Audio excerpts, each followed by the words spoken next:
Power-ups are a staple in anime, and Naruto is no exception. From Baryon Mode to the 8 Gates, Naruto has some of the most iconic power-ups in anime history. One of the most iconic power-ups that the Naruto series brought us, though, was Sage Mode. While Naruto's entrance to his battle against Pain is easily one of the most epic moments in all of anime, when I think of sages in Naruto, the first person who comes to my mind is the pervy sage, Jiraiya. While he wasn't a master of Sage Mode, he is the first person we saw use Sage Mode, and still reached incredible heights in the one battle we got to see him showcase the ability. Sadly though, he came up against one of the strongest characters in the world at that time without any intel, leading to one of the saddest moments in the entire series. However, this makes me wonder, how would the legendary Toad Sage fare against some of the other powerful villains in the series? So today, we'll be exploring and breaking down what would happen in a matchup between Sage Jiraiya and the other members of the Akatsuki.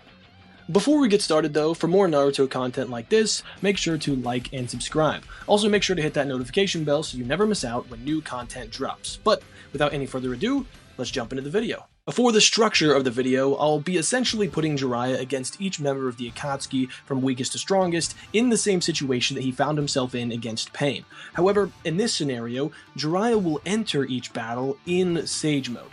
He'll go into each round with the same intel he would have had in character up to that point, so he still won't know Pain's abilities, but he might know a bit about some of the other characters. Jiraiya will also be getting a full refresh between each round, so that we get a really good understanding for how he would fare against each Akatsuki member in a true 1v1. I also will not be just having Jiraiya use Frog Song off rip every time, because that would be dumb. I will, however, consider the fact that he might use it off rip if he has significant intel on his opponent and believes it's the best or only route. With that said, let's jump into it. The first opponent Jiraiya will be facing off against is Zetsu. I think this is pretty obvious, so I won't spend too much time on it. While Zetsu, during the War Arc, has some pretty impressive feats, Sage Mode Jiraiya is simply too strong and versatile for him. I think Ma and Pa might just take down Zetsu with their support jutsu, to be honest. So, obviously, this one goes to the Toad Sage, 1 out of 10 difficulty. Next up, Jiraiya finds himself facing down the immortal Hidan. This one is more of the same. In order for this to work, we'll have to assume that Hidan was never killed by Shikamaru, but we can still have the encounter with Asuma happen. I do think that this is simple regardless though. I mean, Asuma definitively scales above Hidan, and more likely than not would have beaten him 1v1 had he known anything about his abilities. So Jiraiya, who should know about Hidan's abilities due to his relationship with Kakashi and Konan in general, who also scales significantly above Asuma, especially in Sage Mode, should have no trouble with Hidan. I think he probably just keeps his distance and maybe uses the Dark Swamp to restrain Hidan before obliterating him with the Sage Enhanced Rasengan. So, long story short, Jiraiya wins 2 out of 10 difficulty. The following matchup requires literally zero deliberation. Jiraiya versus Konan is easy because he beat her in base, so stacking Sage Mode on top of that just makes this an absolute stomp. Jiraiya wins, let's call it negative difficulty. Now that we've gotten through the easy stuff, let's get into the good stuff. Our next matchup is super interesting, and would be the first time that Jiraiya would have to even break a sweat. Jiraiya's opponent here is none other than the explosive artist, Deidara. This battle would be crazy. This is another matchup where we have to assume that Deidara wasn't killed by Sasuke, but since he had his encounter with Naruto and Kakashi, it's very likely that Jiraiya would have some basic intel on his abilities. It's still super interesting though. On one hand, we have Deidara, who holds the aerial advantage and would likely take to the skies as quickly as possible against an opponent like one of the legendary Sannin. On the other hand, Jiraiya's versatility and raw power would pose some serious issues for Deidara. So, how would this fight go? Well, like I said before, I believe Deidara likely takes to the skies as quickly as possible. I don't think he'd have time to make his giant dragon, so he'd likely have to settle for one of his smaller birds. This would give him the speed he would need to keep out of Jiraiya's range. Well, mostly. The Pervy Sage does possess quite a few long-range jutsu that I believe could pose a massive issue for Deidara if he doesn't fly up high enough. Once Deidara takes to the skies, I see Jiraiya firing off either a long-range fire-style or water-style jutsu. Deidara would dodge this, but recognize that he needs to extend his range, and thus raise the altitude at which he's hovering. This whole time, obviously Deidara would be dropping bombs, all of which the Toad Sage would have little issue dealing with. Between himself, Ma, and Paw using their wide variety of jutsu, I doubt even a single explosive would get close enough to really be a problem. This would prompt Deidara to begin forming some special clay. If he can't get his bombs close enough to Jiraiya to make a difference, he just needs to make a big enough explosion to make up that difference. I believe this is where C3 comes into play, and if this hits, Jiraiya might be done. Since the only elemental release Jiraiya doesn't possess is lightning, he also wouldn't be able to neutralize the clay bombs like Sasuke did. So Deidara grabs a big clump of clay, forms it into a bird of some kind, and drops it from hundreds of feet in the air. He watches the clay descend, waiting for it to get into range. Suddenly he sees a massive puff of smoke appear from far below him, by where Jiraiya was just standing. His C3 drops into range, not yet destroyed by his opponent's long-range ninjutsu. Deidara thinks to himself that whatever Jiraiya is trying to pull won't be able to stand up against his ultimate art, and raises his hand to complete his hand sign and detonate the clay. Suddenly, though, out of the smoke appears a massive toad, Gamabunta leaping directly at him. He's too late. The clay detonates, but Gamabunta has already cleared the explosion. Charging into him, the top of Gamabunta's head smacks directly into the bottom of Deidara's flying clay bird, accelerating Deidara into the air, his back pressed against the bird, face toward the air. He'd notice a glare, or a bright flash of some kind. No, it's not a flash. It's a glowing sphere. It's Jiraiya holding a massive Rasengan, accelerating upwards so fast that he can barely peel his hands from the clay bird he's being pressed against. Deidara would struggle to get his hands into his bag. Suddenly, he'd be surrounded by smoke. Gamabunta has disappeared. Deidara is hanging in the air, Jiraiya descending upon him quickly. He moves his hand into his clay bag, but then it stops. He can't move his hand, he can't even feel it. Blood gushes from his shoulder as it splits from his torso. He realized this is the same water-style technique that Ma had used before that was unable to reach him. Before he has time to assess the situation and reach into his bag with his other hand, he'd feel a massive amount of force slamming against his chest. Jiraiya's Sage Art Massive Rasengan would land, and Deidara would be put down. Jiraiya wins 7 out of 10 difficulty, having to go deep into his bag to secure a W. The next matchup is one that I think would be a lot more interesting if Jiraiya didn't already have a significant amount of intel. Here we see Jiraiya face off against Sasori of the Red Sand. Jiraiya would likely know about Sasori's poison and puppet mastery, as well as some of the puppets he uses. Now, again, this would be a major issue if Jiraiya hadn't fought in the Third Great Shinobi War, or, been investigating the Akatsuki thoroughly. He likely wouldn't know about Sasori's puppet body, though. The reason for this is, for this matchup to happen, we'll have to assume that Sasori didn't get killed by Sakura and Chiyo, but I don't really think this would make too much of a difference because of the style of Jiraiya's attacks. So, the way I see this fight going is simple. Jiraiya would recognize the Hiroko puppet from reports or his own research into the Akatsuki. This would let him know that his opponent is Sasori. Due to his experience and knowledge of Sasori, Jiraiya would elect to keep his distance and keep himself out of harm's way. Since he begins in Sage Mode, I genuinely think he would play no games and just activate the frog song immediately. Because Ma and Pa should know of the dangers that Sasori presents, I don't think Ma would be hesitant about performing the song. Sasori shouldn't know about this either, because it seems that this is a super rare thing for Ma to do, so I don't think that she would have done it in the wars a bunch. As dumb as it may sound, Jiraiya would probably just Toad Song GG and avoid any chance of getting hit by Sasori's poison.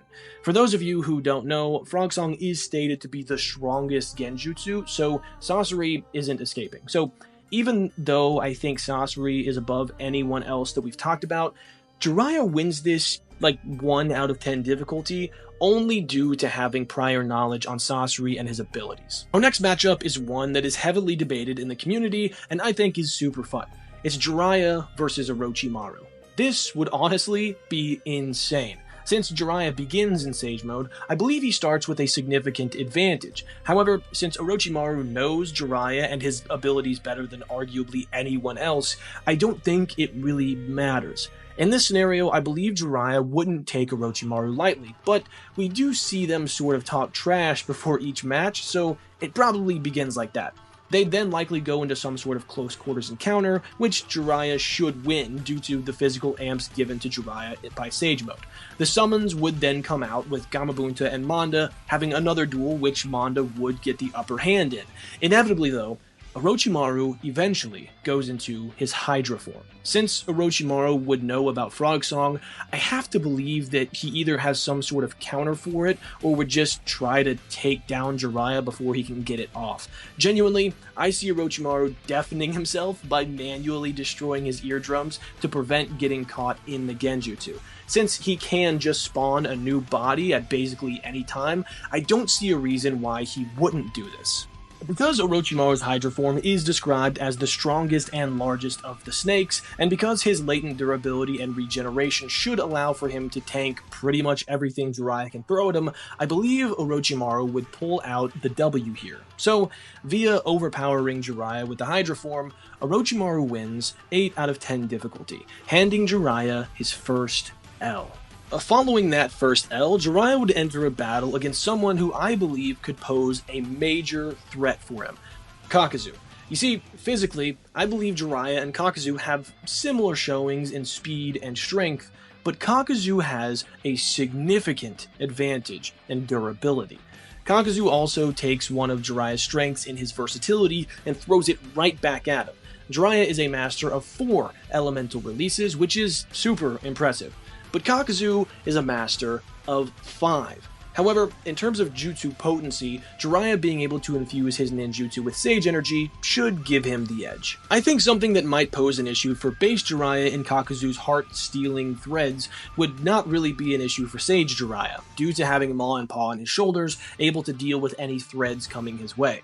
The biggest issue though, again, is how would Jiraiya take Kakuzu down? I mean, Kakuzu literally has 0 anti-feats in terms of his durability. The only time that he lost hearts came against S-rank ninjutsu in the Raikiri and the Rasen Shuriken, one of which is arguably the strongest piercing jutsu in the series, and the other literally severs the chakra network. The only other time was via hacks and Hidan's ability, transferring his own damage to Kakuzu. So, the fact that he seemingly didn't lose any hearts when he got hit by a fully transformed Two Tails Paw Swipe, Fireball, and potentially Bijou Bomb in the manga, as well as getting literally half of a mountain dropped on him in the novels, leads me to question whether or not Jiraiya would be able to actually deal enough damage to put him down. This is where Jiraiya's slightly superior versatility comes into play though. This is where his summonings matter. Yes, Kakuzu can send his hearts out to attack from multiple directions, and yes, their jutsu potency might even be enough to take down the summons. However, I'm pretty positive the hearts couldn't withstand Gamabunta's jutsu arsenal. So, the way I see this going is we begin by having a crazy ninjutsu battle between the two combatants. Jiraiya would likely be able to neutralize everything Kakuzu throws at him, so Jiraiya would take this opportunity to use the chaos from the ninjutsu to move the battle to close quarters. He emerged from the smoke left behind by their jutsus countering each other with Sage Mode massive Rasengan charged up. Jiraiya would then thrust the chakra sphere into Kakuzu's chest, blasting him with his strongest jutsu, only for it to do absolutely nothing. Kakuzu's diamond morph would be activated, and he'd stand there like nothing even happened. At this point, Kakuzu would eject some of his threads and attempt to attach them to Jiraiya's chest, wanting to steal his heart, and potentially his ability to use Sage Mode. But then, Maw and Paw would use their jutsu to cut him loose, allowing for Jiraiya to escape. After gaining some distance, it's at this point that Jiraiya would summon Gamabunta, to which Kakuzu would respond by spreading a couple of his hearts out. The hearts would begin flying around, firing jutsu at Gamabunta, who would leap into the air to avoid said attacks. Jiraiya, on top of Gamabunta's head, would tell Gamabunta that they can't bring this guy down with conventional means. Gamabunta would fire a few water blasts to counter the fire style coming at him before he lands a few hundred meters from Kakuzu. It's at this point Gamabunta would say he understands. Ma, Pa, Gamabunta, and Jiraiya would all nod in agreement before leaping into the air once more. Kakuzu would look up, standing his ground, bringing his hearts into himself for his ultimate form. Then suddenly, Ma, Pa, Gamabunta, and Jiraiya would launch a combo attack like we've never seen before. Gamabunta's toad oil would fire forward, slathering Kakuzu in flammable oil. This would be followed by 2 streams of fire from Jiraiya and Ma, and a massive gust of wind by Pa, all Sage energy enhanced.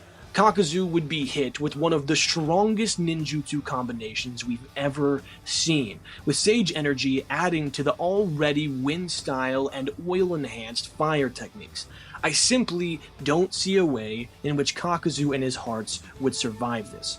Jiraiya wins 9 out of 10 difficulty. Before we move on, let me just add something here. Kakuzu's durability is insane, and if you are of the opinion that he would be able to survive this, I am not gonna sit here and have any qualms with you. I do think, however, that in order to survive something like this, he'd likely need to use the Diamond Morph, and we actually don't see him do that in his ultimate form. So, I think that that's probably how it goes, but if you want to say that Kakuzu wouldn't be brought down by this, then it would just eventually become a war of attrition. Now, Kakuzu probably has some great stamina, it seems like he does, but I would just lean in the direction of Jiraiya if we're going to a war of attrition. So either way, I have Jiraiya winning, but let me know what you guys think in the comments section. Next up, we have, in my opinion, the most interesting matchup on this list, in Jiraiya versus Kisame.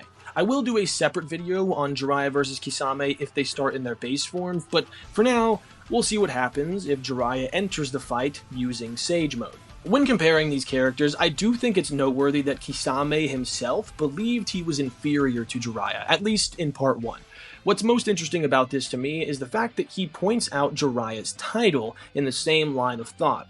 This makes me believe that maybe he thinks so highly of Jiraiya because of the fact that Jiraiya is a Sannin, and he would have likely seen what a Sannin could do firsthand in Orochimaru. Since Itachi is aware of Orochimaru's Hydra form, and Orochimaru left the Akatsuki before even like the beginning of part 1, I think it's fair to assume that Kisame would be aware of this as well, and this, to me, is likely what he'd be comparing Jiraiya to. While the 8-headed Hydra form is sort of featless, I do think it likely scales above Sage Jiraiya based on the statements about it. So what I'm getting at here is I don't think Kisame was going into this with too much knowledge of Jiraiya's abilities and is just comparing him to what he's seen from his fellow Sannin, Orochimaru.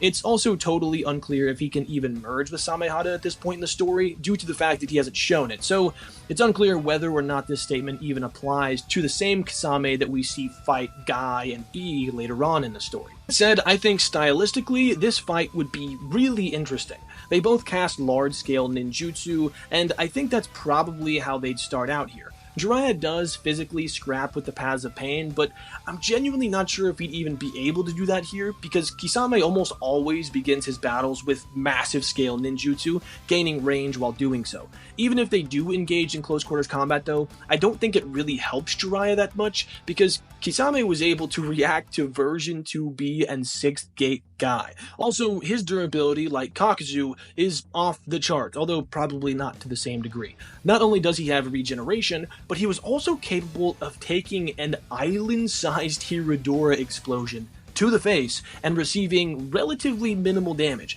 And keep in mind, Hiradora was able to level one of Madara's wood clone Susanoo, so it's no joke. Now, without factoring in Sage Chakra, I'd give the ninjutsu edge to Kisame. But I do think that Jiraiya's Sage Amped Jutsu should be on par with or greater than Kisame's basic ninjutsu more likely than not. So after a long exchange of ninjutsu against ninjutsu, this leads me to believe that Kisame would realize he needs something different. While I do believe that Kisame could do his giant water bubble Samehada fusion thing, I think it's more likely that we see a super shark bomb jutsu, since it seems that's only really something he does when capturing Jinchuriki. This is where it really comes down to your interpretation of how the Super Shark Bomb Jutsu would work against Jiraiya's Sage Jutsu. It also depends on if you think that Jiraiya has enough output to match the Super Shark Bomb Jutsu in the first place. Personally, I think the Super Shark Bomb would work against Jiraiya's Senjutsu for 3 reasons. Number 1, I believe Kisame simply has more overall output than Jiraiya does in any of his techniques. Number 2, I don't think that the fact that it's Senjutsu would really matter. Senjutsu is simply adding sage energy to your own chakra, so it's still made at least partially of chakra. That would allow for it to at least partially be absorbed. Finally, we've literally seen Senjutsu get absorbed by the Pretapath, so there seems to be a threshold for how much Senjutsu one needs to absorb for it to cause any negative effects. So if Jiraiya launches something like what we talked about against Kakuzu at Kisame, and Kisame launches a Super Shark Bomb Jutsu, I believe the clash would be epic, but the Super Shark Bomb Jutsu would continue to grow in size as it just ate away at the Jutsu that Jiraiya launched at him. And inevitably, Jiraiya would get blasted by this, returning not only his own power, but double and even more than that probably. So Jiraiya having sort of like lackluster durability, getting his arm blown off by the Ashura Path, I don't see him surviving this. Therefore, due to the fact that I don't believe Jiraiya has anything that can match the Super Shark Bomb,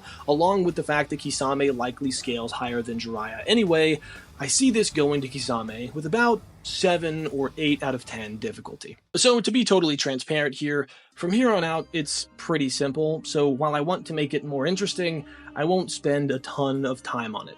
Next up, Jiraiya finds himself against Itachi, and assuming Itachi and Jiraiya both know that Itachi is a spy, they likely wouldn't even seriously fight one another. If we assume that they are actually fighting to kill each other, I think it's pretty clear that it's over quickly. I mean, Jiraiya has no counter for the Tsukiyomi. Yes, Ma and Pa should be able to break him out of it, but because of the time dilation aspect of the Tsukiyomi, it would probably be too late. So Itachi either doesn't fight Jiraiya or he wins pretty easily.